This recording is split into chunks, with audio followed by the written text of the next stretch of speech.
چه خوش باشد که با ایمان بمیریم، برای دوست جاویدان بمیریم. چه خوش باشد میان سنگر حق، به زیر سایه قرآن بمیریم. چه خوش باشد که با ایمان بمیریم، برای دوست جاویدان بمیریم. چه خوش باشد میان سنگر حق، به زیر سایه قرآن بمیریم. چه خوش باشد که چون صدیق اکبر، به راستی در ره ایمان بمیریم.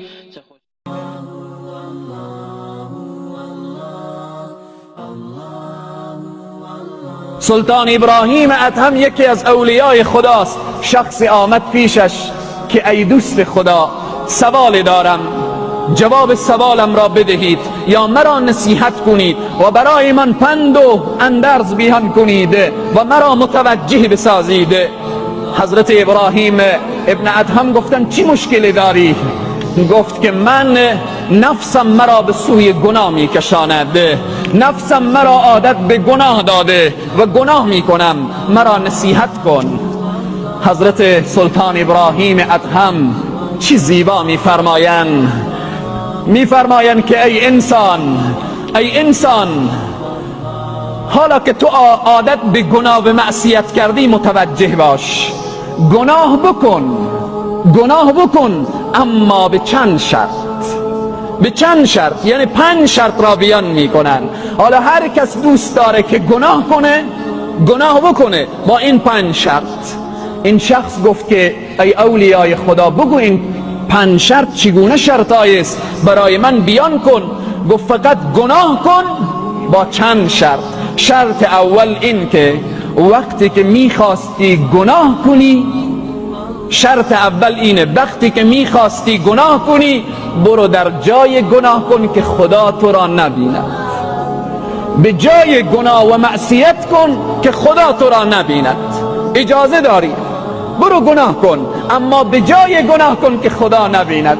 ای گفت سبحان الله، آیا این امکان دارد که به جای گناه کنم که خدا نبیند؟ گفت وقتی که امکان ندارد، از پدر خود میشرمی، از برادر بزرگ خود میشرمی، از اقوام و خویشاوندان خود میشرمی، او خدایی که با همه عظمت و بزرگی تو را میبیند، آیا نمیشرمی؟ آیا شرم نمی کنی؟ شرط دوم را بشنو. زمانی که گناه و معصیت برای تو آماده شد، در جای گناه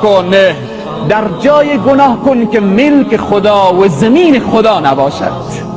برو جای گناه کن که از خدا نباشد. گفت سبحان الله، هر جا برم مال خداست، هر زمینی قرار بگیرم زمین خداست. گفتم پس چگونه میخواهی گناه بکنی؟ اگر چنین جای پیدا کردی برو گناه بکن. شرط سوم، وقتی که میخواستی گناه کنی، از روزی پروردگار نخور، از او خوردنی و نوشیدنی و آب و غذایی که خدا برای تو داده نخور. گفت سبحان الله، هرچی من میخورم و مینوشم همه از خداست.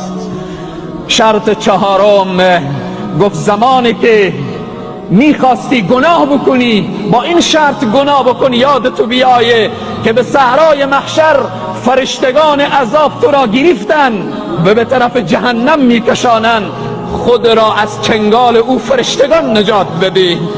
گفت سبحان الله، من طاقت و قوت و قدرت فرشتگان را دارم. گفت پس وقتی که قوت و قدرت فرشتگان را نداری چرا گناه میکنی؟ شرط پنجم این است، وقتی که نامه اعمال تو را به صحرای محشر به دست تو دادن و برای تو گفتن که تو این گناه و معصیت را کردی، آنجا انکار بکن و بگو من نکردم. آنجا انکار بکن، آنجایی که و تشهد ارجلهم بما كانوا یکسبون. به صحرای محشر زبان میگوید که من گناه نکردم. این زبان آماده میشه، میگه من گناه نکردم. الیوم نختم علی افواههم، در روز قیامت روزیه که بر این دهن مهر نهاده میشه. اليوم نختم على افواههم وتكلمنا ایدیهم وتشهد ارجلهم. این دست شهادت میدهد که تو چنین گناهی نکردی. وتشهد ارجلهم، پا شهادت میدهد که آیا چنین گناهی نکردی. اليوم نختم، امروز دهن حرف نمیزند.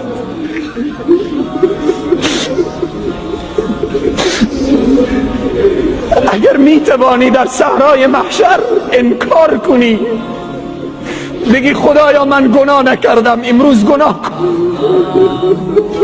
سروران عزیز و بزرگوار، قل یا عبادی الذین اسرفوا علی انفسهم لا تقنطوا من رحمت الله. همه ما گناهکاریم، نگو که من خطیئم. همه ما گناه و معصیت امروز جامعه ما، دکان ما، شهر ما، قلب ما، فامیل ما، تمام وجود ما را گرفته.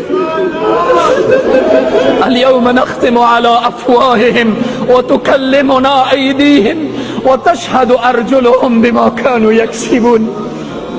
اون روزی که بر دهنها مهر نهاده شود و این دستها شهادت بدهد و پاها شهادت بدهد. او جایی که احکم الحاکمین، او جایی که عادل العادلین، او جایی که رب العالمین از من و تو حساب بگیرد.